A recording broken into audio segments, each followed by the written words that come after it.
तो देखो बच्चों, पिछली क्लास में हम कहाँ तक कर चुके थे? अगर आपको याद हो तो हमने पढ़ा था बेसिकली मिनिमम लेंथ कितनी रिक्वायर्ड है और उसकी पोजीशन क्या होनी चाहिए ना। और अगर आई लेवल चेंज होता था तो मैंने आपको बताया था मिनिमम लेंथ चेंज नहीं होगा, हाँ पोजीशन मिरर की जरूर चेंज होगी। अब इसके बाद प्लेन मिरर में एक और कॉन्सेप्ट आता है जिसको बोलते हैं एंगल ऑफ डेविएशन बच्चों, है ना। अब ये एंगल ऑफ डेविएशन क्या होता है? तो आप लोग हेडिंग डालो, मैं यहाँ पे आपको बताता हूँ। तो चलिए ठीक है बच्चों, तो यहाँ पे आप हेडिंग डालेंगे एंगल ऑफ डेविएशन।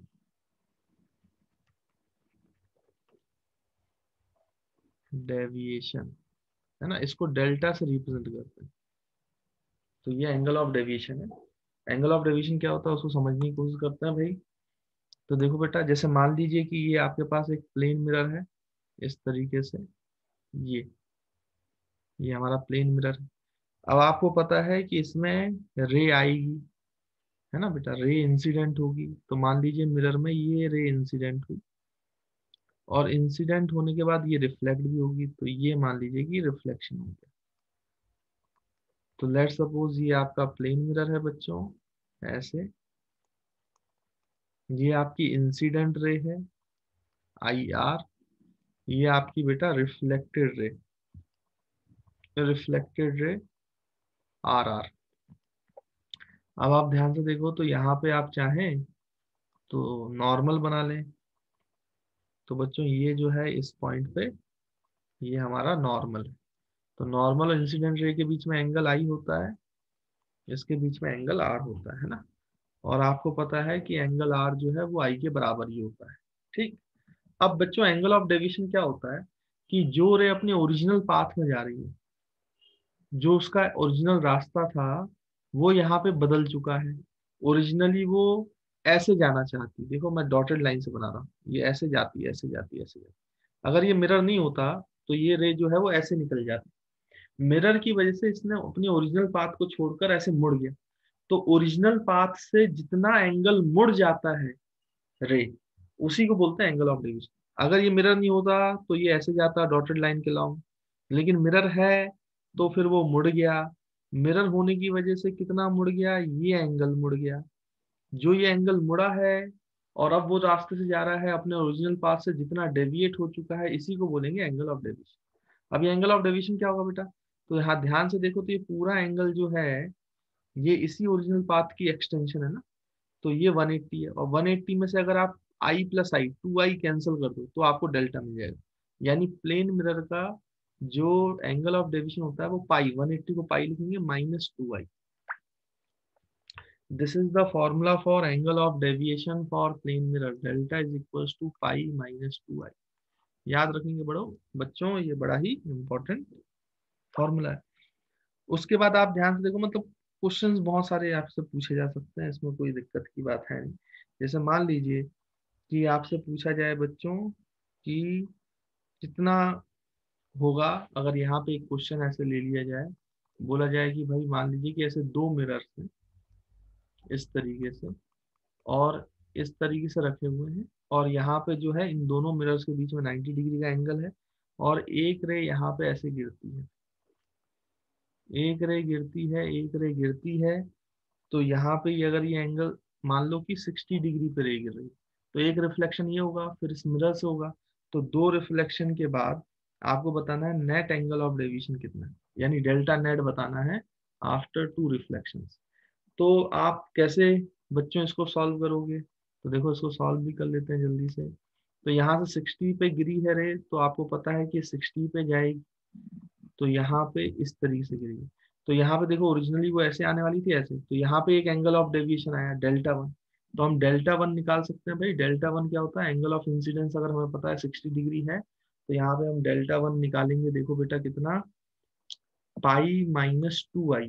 और यहाँ पे एंगल ऑफ इंसिडेंस है 180, पाई को लिखेंगे -2i जो है 2 टाइम्स × 60। तो 60 डिग्री जो है 2 टाइम्स 120, तो 180 -20, तो डेल्टा 1 जो हो जाएगा वो आएगा 60। और 60 कैसा है बेटा? ये देखो क्लॉकवाइज सेंस में रे ऐसे आनी थी, ऐसे मुड़ गई क्लॉकवाइज सेंस। तो डेल्टा वन जो है वो क्लॉकवाइज सेंस में। उसके बाद फिर वो यहाँ टकराया, रे यहाँ टकराएगी।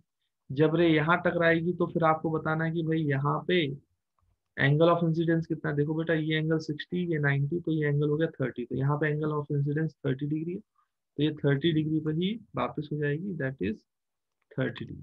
तो एंगल ऑफ डेविएशन यहाँ पे कितना है बेटा, तो ये ऐसे रे जा रही थी, ऐसे मुड़ गई, दिस इज डेल्टा टू। तो दो रिफ्लेक्शन के बाद दूसरा एंगल ऑफ डेविएशन आया दूसरे मिरर से टकराने के बाद, डेल्टा टू। तो डेल्टा टू आप निकाल सकते हो 180 माइनस टू आई, और यहाँ पे एंगल ऑफ इंसिडेंस जो है वो 30 डिग्री है, तो ये हो जाएगा 180 minus two into 30, that is 60। तो 180 माइनस 60 विल बिकम 120। और ये भी कैसा है बेटा, क्लॉकवाइज है, ध्यान से देखो, डेल्टा टू भी क्लॉकवाइज। अब दोनों एंगल क्लॉकवाइज है, इसका मतलब जो नेट डेल्टा है, नेट डेल्टा है वो हमेशा कितना होगा बच्चों, वो दोनों का सम होगा। अगर एक क्लॉकवाइज एक एंटी क्लॉकवाइज होता तो ऑब्वियसली बात थी, फिर हमें माइनस करना पड़ता, लेकिन क्योंकि दोनों क्लॉकवाइज है तो ऐड हो जाएंगे। ऐड हो जाएंगे तो कितना हो जाएगा बेटा, 60 प्लस 120, और दोनों कैसे हैं बेटा, क्लॉकवाइज। तो यहाँ पे देखो कितना आंसर आ गया, 180 क्लॉकवाइज, 180 क्लॉकवाइज। देखो this is the net delta. या फिर आप इसको 360 माइनस कर दो, तो आप ऐसा ही बोल सकते हो एंटी क्लॉकवाइज। यानी इसको ऐसे भी बोला जा सकता है, अगर मैं इसको 360 माइनस थीटा कर दूं, 360 माइनस, क्योंकि 180 है तो कोई फर्क नहीं पड़ेगा, लेकिन अगर मान लो ये 120 आता तो उसका जो है आप अगर क्या कर देते बच्चों, माइनस 360 से कर देते तो 240 आ जाता है, यहाँ पे 180 ही आ जाएगा। तो जब आप 360 से माइनस कर देते हो तो वो जो रोटेशन है वो उल्टा हो जाता है, वो एंटी क्लॉकवाइज। यानी कि आप खुद सोचो कि अगर ये रे है, तो अगर मैं आपसे बोलूं कि ये 180 क्लॉकवाइज रोटेट कर गई या 180 एंटी क्लॉकवाइज रोटेट कर गई, बात एक ही है, बात एक ही है। तो फाइनली वो यहीं पहुंचेगी। या फिर अगर मैं सोचो कि एक रे ऐसा होता बेटा, मैं बोलता कि 120 वो क्लॉकवाइज रोटेट कर रही है, 120 क्लॉकवाइज, तो मैं बोलूंगा कि 340 240, क्योंकि दोनों का सम 360 है, तो अगर मैं 120 को 360 से माइनस कर दूं तो 240 मैं बोल सकता हूँ एंटी क्लॉकवाइज, है ना। तो आपका कोई भी है, जैसे एंटी क्लॉकवाइज आया तो उसको 360 से माइनस कर दोगे तो वो क्लॉकवाइज आ जाएगा, है ना। वैसे क्लॉकवाइज आया उसको 360 से माइनस कर दोगे तो एंटी क्लॉक, तो दोनों में लिखा जा सकता है answer, anti clockwise as well as clockwise, है ना। तो उसमें टेंशन लेने की कोई जरूरत नहीं है। तो ध्यान दें इस बात पे, है ना। तो इस तरीके से बच्चों आपको क्वेश्चंस पूछे जा सकते हैं। अच्छा, एक बड़ा ही इंटरेस्टिंग फैक्ट भी है इन इस सवाल में। क्या इंटरेस्टिंग फैक्ट है, मैं आपको बताता हूँ कि बेटा ये जो एंगल ऑफ डेविएशन होता है दो मिरर्स के बीच में, ये अगर आप ध्यान से देखो, मतलब बहुत सारे जब सवाल करते हो तब ये आता है आपको। शुरुआत में बच्चा ये सॉल्व करते रहते हैं, करता रहता है, लेकिन उसको समझ में नहीं आता है। बाद में जब बहुत ध्यान से चीजों को देखता है तो एक चीज समझ में आती है कि ये अगर मैं बोलूं कि दोनों मिरर्स के बीच का एंगल थीटा है, तो ये जो आंसर है ये एक्चुअली में 2 थीटा आया है। ये 2 थीटा आया, देखो ये 90 है, एक्चुअली में दोनों के बीच का एंगल जो थीटा 90 है, तो 180 तो 2 टाइम्स हुआ ना 90 का। अब आप बोलोगे सर कि यहाँ पे हमने 60 डिग्री एंगल पे लिया था, अब हमेशा ये जरूरी थोड़ी ना कि 60 डिग्री एंगल पे ही रे आए। एंगल ऑफ इंसिडेंस तो कुछ भी हो सकता है, कुछ भी हो सकता है। तो फिर कैसे करेंगे, तो फिर मैं आपको बता रहा हूँ एंगल ऑफ इंसिडेंस पे डिपेंड ही नहीं करता है भाई एंगल ऑफ डेविएशन। जब दो मिरर से एंगल ऑफ डेविएशन होता है तो वो एंगल ऑफ किससे डिपेंड नहीं करता है बेटा, एंगल ऑफ इंसिडेंस पे डिपेंड करता ही नहीं है। इसलिए इसलिए यहाँ पर उसके बारे में सोचने की जरूरत ही नहीं है। एक्चुअली में जैसे ही मैंने ये क्वेश्चन देखा तो मुझे ये पता था कि उसका 2 टाइम्स होता है, तो मेरे मन में आंसर क्लियर था कि इसका 2 टाइम्स होगा, मतलब 2 थीटा एंगल होगा, यानी कि 90 का 2 टाइम्स 180 आंसर होगा।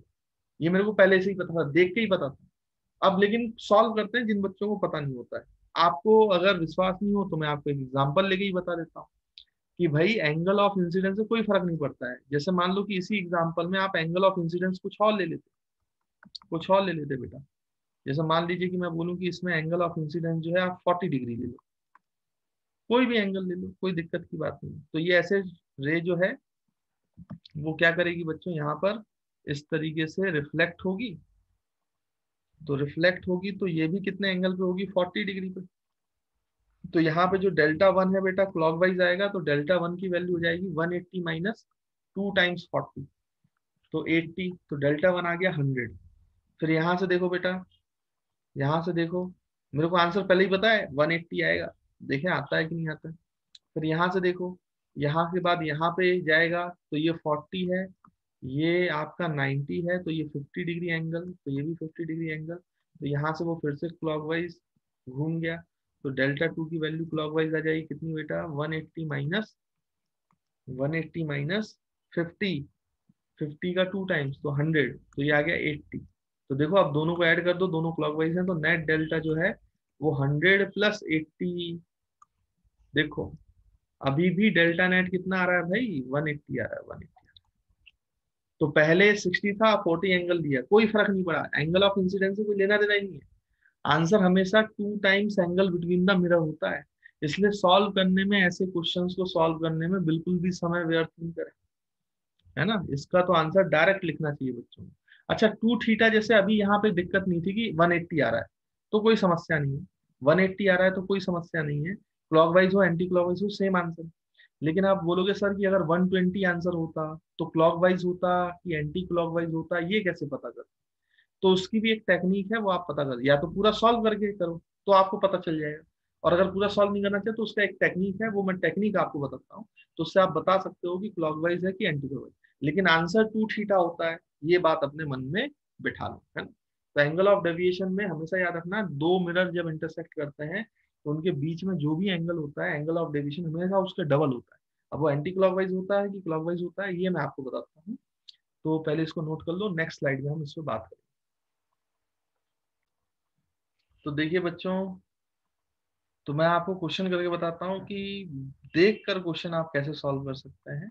तो जैसे मान लीजिए कि ये क्वेश्चन आपको दे दिया है, ये एक मिरर है, फिर इससे लगा हुआ एक और मिरर है, अब इन दोनों के बीच का एंगल जो है 60। पहली बात तो मिरर देखते ही मुझे समझ में आ गया कि जो नेट एंगल ऑफ डेविएशन है वो 2 थीटा होता है, डेट इज 120 डिग्री।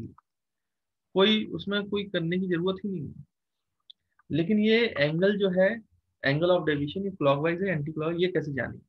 तो पहले आपको ये देखना पड़ेगा कि इंसिडेंट रे कहाँ गिर रही है। मान लो डायग्राम ये है और बोला गया नेट डेविएशन आफ्टर 2 रिफ्लेक्शन, और ये एंगल 50 डिग्री है, तो एंगल ऑफ इंसिडेंस को तो देखने की जरूरत है ही नहीं, उससे कोई फर्क पड़ता नहीं है ना। तो जब आपसे ऐसा बोल दिया है तो अब पहले आप देखो कि इंसिडेंट रे किस मिरर पे गिर रही है, तो इस मिरर पे गिर रही है। फिर इस मिरर से दूसरी मिरर की तरफ अगर आप जाओगे तो कैसे घूमोगे। अगर मैं आपसे बोलूं कि इस मिरर से दूसरी मिरर की तरफ घूमो, तो कैसे घूमना पड़ेगा भाई, इस मिरर से इस मिरर की तरफ ऐसे घूमोगे। ये जो एंगल है ये कैसा रोटेट किया, जिस जो रे इंसिडेंट, वो मिरर को पहले लेना है जो इंसिडेंट मिरर है ना, इंसिडेंट रे फॉल्स, जिस मिरर पे इंसिडेंट रे फॉल्स हो रहा है उस मिरर से दूसरी मिरर की तरफ घूमना है। तो इस मिरर पे गिरा है, तो इस मिरर से इस मिरर की तरफ घूम रहे हैं, तो ये कैसा घूम रहे हैं बेटा, एंटी क्लॉकवाइज।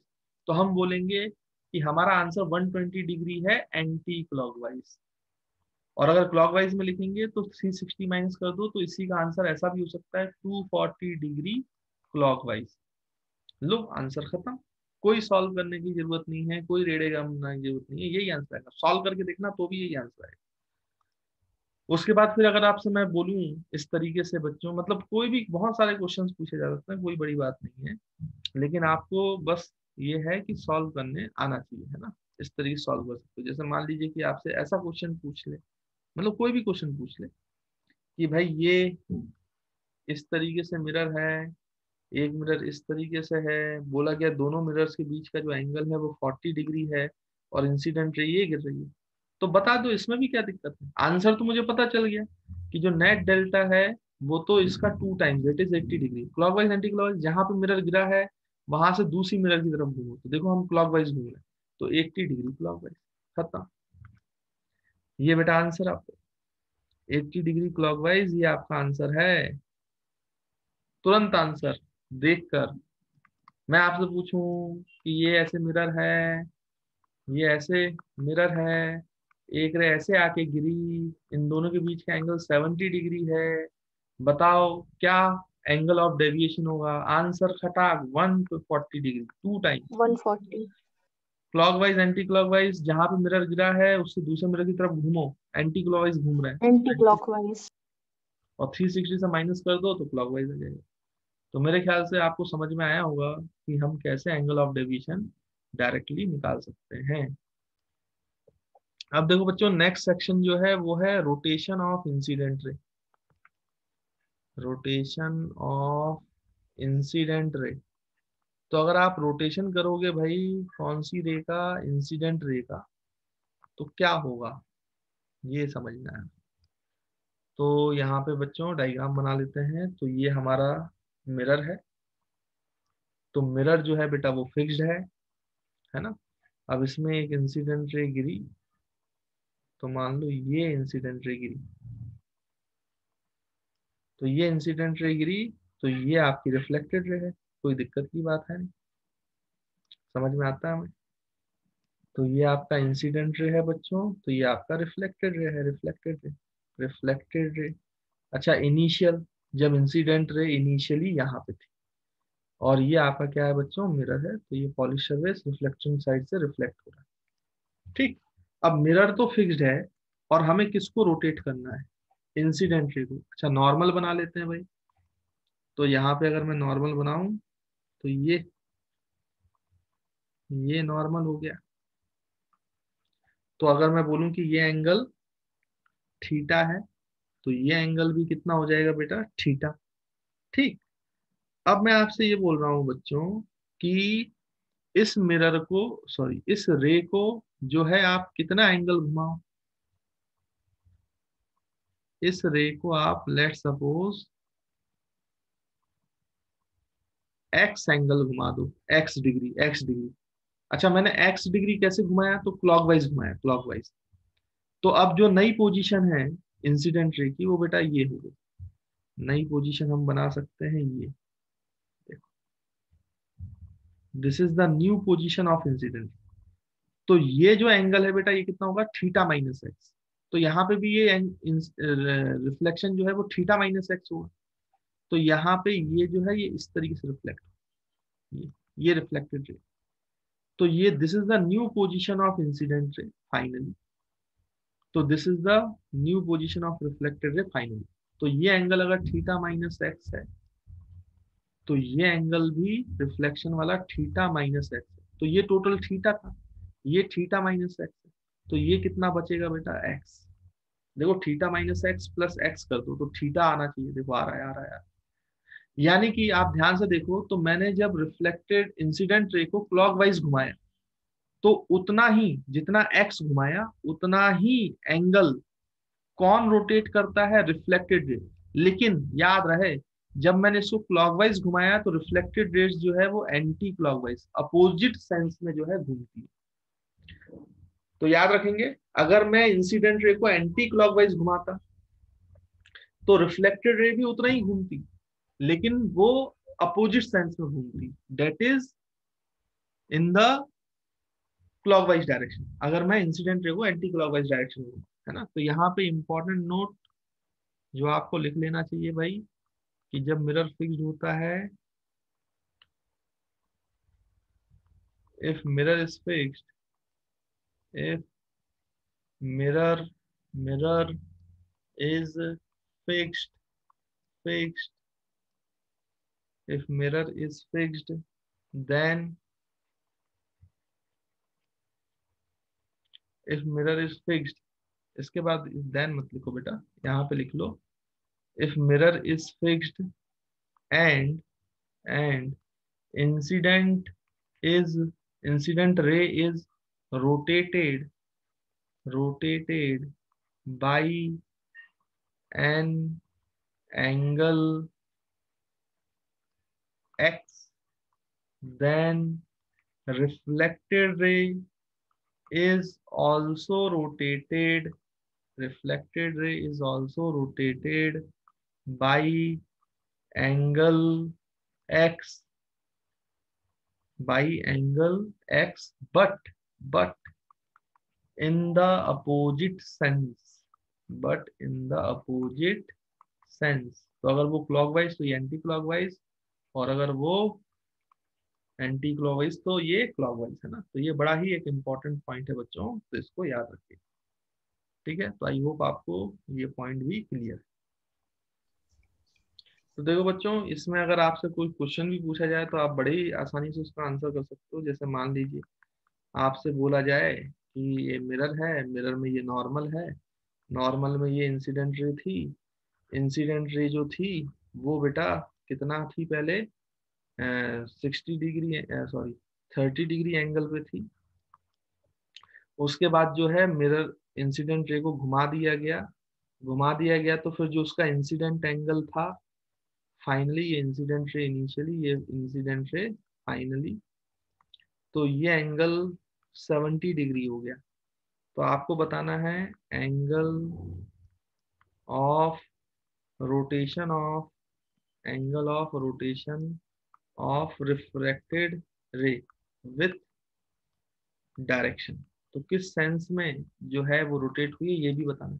तो कोई दिक्कत नहीं है आपको, देखो ध्यान से देखो, तो पहले इंसिडेंट रे थी, ये है, तो इंसिडेंट रे कैसे घूमी है बेटा, एंटी क्लॉकवाइज घूमी, और एंटी क्लॉकवाइज घूमी है, और कितना एंगल से घूमी है, तो आप ध्यान से देखो 70 माइनस 30 कर दो तो ये एंगल मिल जाएगा 40 डिग्री। अब ये 40 डिग्री एंटी क्लॉकवाइज है, तो रिफ्लेक्टेड रे भी कितना रोटेट की होगी बेटा, 40 डिग्री, बट क्योंकि एंटी क्लॉकवाइज है तो रिफ्लेक्टेड रे जो है वो क्लॉकवाइज की होगी, है ना, 40 डिग्री। तो आपका जो आंसर है इस क्वेश्चन का वो सिंपली आ जाएगा, rotation of reflected ray is 40 degree but in clockwise direction. तो this is the answer to this problem. तो आई होप इस टाइप के छोटे मोटे सवाल पूछे जाए तो आपसे बन सकते हैं।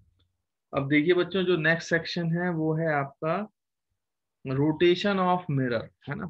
तो अब आप हेडिंग डालेंगे और लिखेंगे रोटेशन ऑफ मिरर।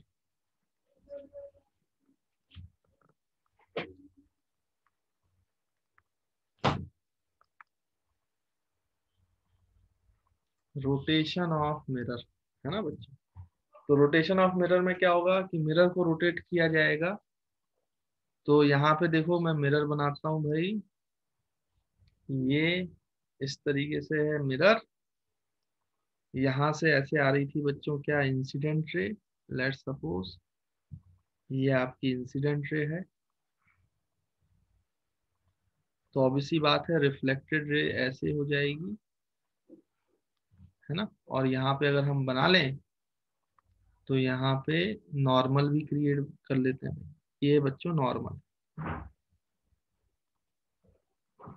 है ना। देखते चलना बेटा, समझते चलना, क्योंकि डायग्राम गंदा होने वाला है, डायग्राम गंदा हो जाता है इस वाले में, इसलिए अच्छे से देखते चलो, समझते चलो, एंगल को देखते चलना अच्छे से। तो ये वाला जो एंगल है ये एंगल ऑफ इंसिडेंस, वही एंगल ऑफ रिफ्लेक्शन के बराबर है, तो आई आई मैंने लिख दिया। अब क्या किया गया बच्चों कि ये मिरर था आपका, ये मिरर था, है ना, ये मिरर था आपका। अब हमने इस मिरर को रोटेट कर दिया, मिरर को क्या कर दिया बच्चों, रोटेट कर दिया। तो जो न्यू पोजीशन ऑफ मिरर है वो कुछ ऐसी है, ये मैं बना रहा हूं यहाँ पे, ये मिरर को रोटेट कर दिया आपने, तो this is the new position of mirror. Mirror को रोटेट कर दिया आपने थीटा एंगल से, ये एंगल थीटा है क्लॉकवाइज सेंस से, ये ऐसे। तो ये आपने एंगल थीटा क्लॉकवाइज सेंस में मिरर को रोटेट कर दिया। अब जब आपने मिरर को रोटेट कर दिया तो ऑब्वियस सी बात है थीटा एंगल से नॉर्मल भी रोटेट होगी। भाई नॉर्मल तो मिरर के परपेंडिकुलर है ना, तो किसका भी रोटेशन होना चाहिए, नॉर्मल का भी होना चाहिए। अगर मिरर थीटा एंगल घुमा है तो परपेंडिकुलर भी थीटा एंगल घूमेगा, तभी दोनों के बीच में 90 डिग्री का एंगल मेंटेन होगा। तो यहाँ पे देखो जो नई पोजीशन है नॉर्मल की वो ऐसे, ऐसे बच्चों, ये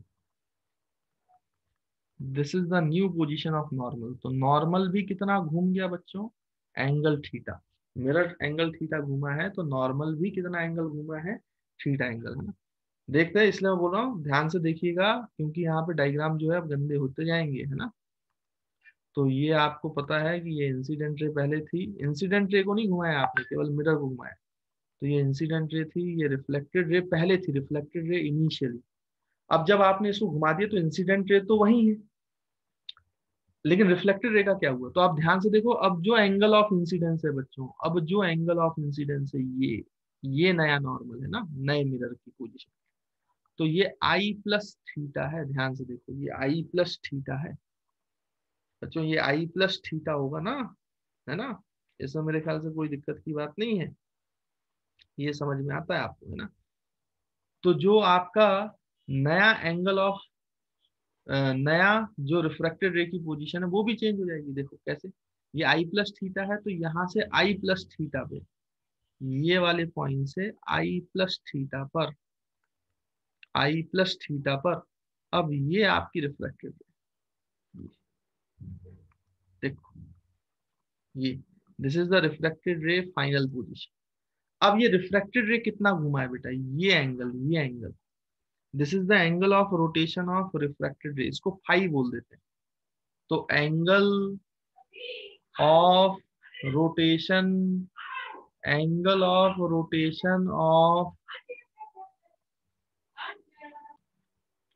तो ये एंगल थीटा है, एंगल ऑफ रोटेशन ऑफ जो आप बोलोगे रिफ्रैक्टेड रे है वो इक्वल्स टू फाइव, उसको हम फाइव बोल रहे हैं। तो अब ये फाइव कैसे निकालोगे बेटा, ध्यान से देखें आप, फाइव निकालेंगे, फाइव निकालेंगे, तो इसको एक काम करते हैं, ये वाला एंगल निकालो जरा आप, ये वाला एंगल कितना है बेटा, इसको मैं दूसरे कलर से बना लेता हूँ। ध्यान से देखो ये वाला एंगल कितना है, ये मैं एक्स बोल रहा हूँ, तो ये एंगल आप निकालोगे तो देखो ये एंगल जो था टोटल, ये आई है, और ये एंगल जो है ये थीटा है, तो ये बचा हुआ एंगल कितना हुआ बेटा, आई माइनस थीटा, आई माइनस थीटा।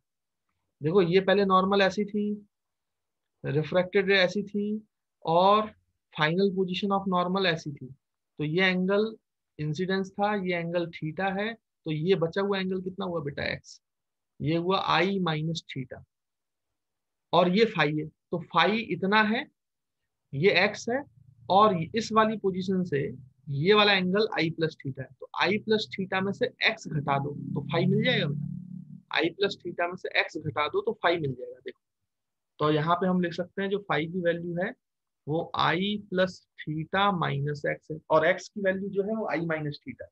तो यहाँ पे आप अप्लाई करो बच्चों, तो जो फाई है वो आई प्लस थीटा माइनस आई माइनस थीटा हो जाएगा। तो ध्यान से देखो, तो ये आई प्लस थीटा माइनस आई प्लस थीटा हो जाएगा, तो आई और आई कैंसिल हो जाएगा, तो फाई हो जाएगा टू थीटा। ध्यान से देखो, ध्यान से। और रिफ्लेक्टेड रे भी कैसा मूव की है, क्लॉक वाइज, तो आपने मिरर को भी कैसे मूव किया था, क्लॉक वाइज, तो ये भी कैसा हो रहा है, क्लॉक वाइज, बट इसमें कितना एंगल रोटेट किया बेटा, टू थीटा। यानी कि जब आप मिरर को थीटा रोटेट करते हैं तो रिफ्लेक्टेड रे जो है वो भी उसका डबल एंगल रोटेट करती है, डेट इज टू थीटा, लेकिन सेम सेंस में। अगर आपने मिरर को क्लॉकवाइज किया है तो रे भी जो है वो क्लॉकवाइज ही रोटेट करेगी, और अगर एंटी क्लॉकवाइज किया है तो एंटी क्लॉकवाइज ही रोटेट करेगी। तो ये भी बच्चों यहाँ पे नोट करके लिख लीजिए बिल्कुल अच्छे से, है ना, बड़ा ही एक इम्पोर्टेंट पॉइंट हमने यहाँ पे सीखा। तो यहाँ पे आप नोट करके लिख लो, if incident ray is fixed, if incident ray is fixed and mirror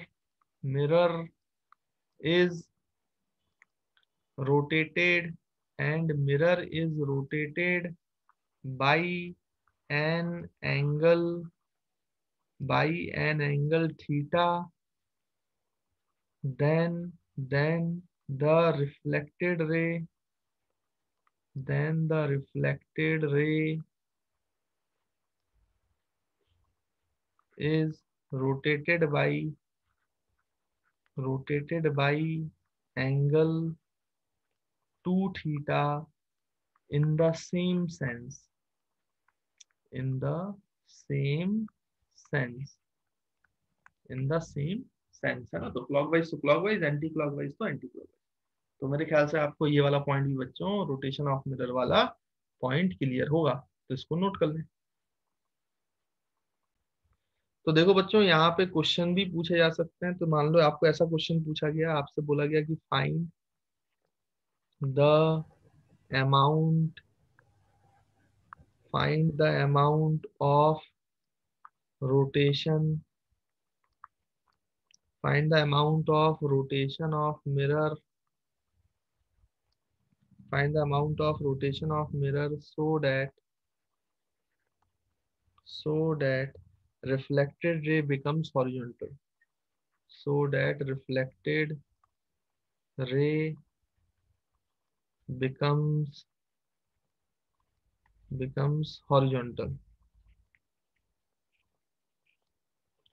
तो यहाँ पे बच्चों आपको डायग्राम भी दिया हुआ है, बोला गया ये मिरर है और यहाँ पे जो है ये नॉर्मल है, और इस जगह पे जो इंसिडेंट रे है वो ऐसे गिर रही है, और ये एंगल जो है बोला गया 30 डिग्री। तो आपको बताना है कि इस तरीके से रे है, तो अगर रिफ्लेक्टेड रे को हॉरिजॉन्टल बनाना है तो मिरर को कितना एंगल घुमाना पड़ेगा। अब सोचो बेटा, अगर मिरर को आप क्लॉकवाइज घुमाते हो तो ये रे जो रिफ्लेक्टेड रे थी वो तो पहले ऐसी थी, ये भी 30 डिग्री पे होगा। तो अगर आप इसको ऐसे घुमाते हो क्लॉकवाइज, तो ये रे भी क्लॉकवाइज घूमेगी, रिफ्लेक्टेड रे। और रिफ्लेक्टेड रे क्लॉकवाइज घूम के कैसी हो जानी चाहिए, ऐसी हो जानी चाहिए ना, फाइनल पोजीशन। यही तो हॉरिजॉन्टल है, रिफ्लेक्टेड रे इनिशियली और ये रिफ्लेक्टेड रे फाइनली। तो रिफ्लेक्टेड रे को कितना घूमना पड़ेगा, 60। तो मिरर को कितना घुमाना चाहिए बच्चों, मिरर को कितना घुमाना चाहिए, रिफ्लेक्टेड रे 2 थीटा घूमती है, अगर मिरर थीटा घूमता है तो थीटा की वैल्यू क्या हो जाएगी बेटा, जो मिरर घूम रहा है 60/2 मतलब 30। यानी mirror, rotation of mirror is equals to, जो आंसर है आपका, rotation of mirror is is equals to theta, theta is equals to 30 degree, है ना। और ये कैसा होना चाहिए, क्लॉकवाइज सेंस में, तो ये हॉरिजॉन्टल हो जाएगी। फिर वैसे ही ये बच्चों अकेला ये आंसर हो ये जरूरी नहीं है, इसके दो आंसर हो सकते हैं, है ना। तो इसको सॉल्यूशन जब कर रहे हैं तो एक आंसर तो ये है भाई, this is first answer. Second answer ये हो सकता है कि आप इसको जो है रे को हॉरिजॉन्टल, रिफ्लेक्टेड रे को हॉरिजॉन्टल ऐसे भी तो कर सकते हैं कि अगर आप मिरर को एंटी क्लॉकवाइज घुमा तो रिफ्लेक्टेड रे भी एंटी क्लॉकवाइज घूमे, घूमते घूमते घूमते घूमते ऐसी हो जाए, ऐसी आ जाए ना, एंटी क्लॉकवाइज घूम के ऐसी ऐसी, तो मिरर ऐसे घूम जाएगा। अब देखो ये कितना घूमेगा, तो ये था 90 और ये 30, तो टोटल जो ये एंगल घूमना है वो 120, लेकिन 120 होगा 2 थीटा, तो थीटा की वैल्यू होगी 60। तो अगर आप मिरर को 60 डिग्री कैसा घुमा दें, एंटी क्लॉकवाइज, तो भी रे जो है वो हॉरिजॉन्टल हो जाएगी। तो इसका दो आंसर हुआ है। तो यहाँ पे रोटेशन ऑफ मिरर जो है दूसरा आंसर वो आपका कितना हो सकता है बेटा, 60 डिग्री, लेकिन याद रहेंगे 60 डिग्री एंटी क्लॉकवाइज। और दूसरा आंसर है 30 डिग्री क्लॉकवाइज घुमाओगे तो भी रिफ्लेक्टेड रे हॉरिजॉन्टल हो जाएगी, और 60 डिग्री एंटी क्लॉकवाइज घुमाओगे तो भी रे हॉरिजॉन्टल हो जाएगी। तो दो आंसर है इसके, है ना।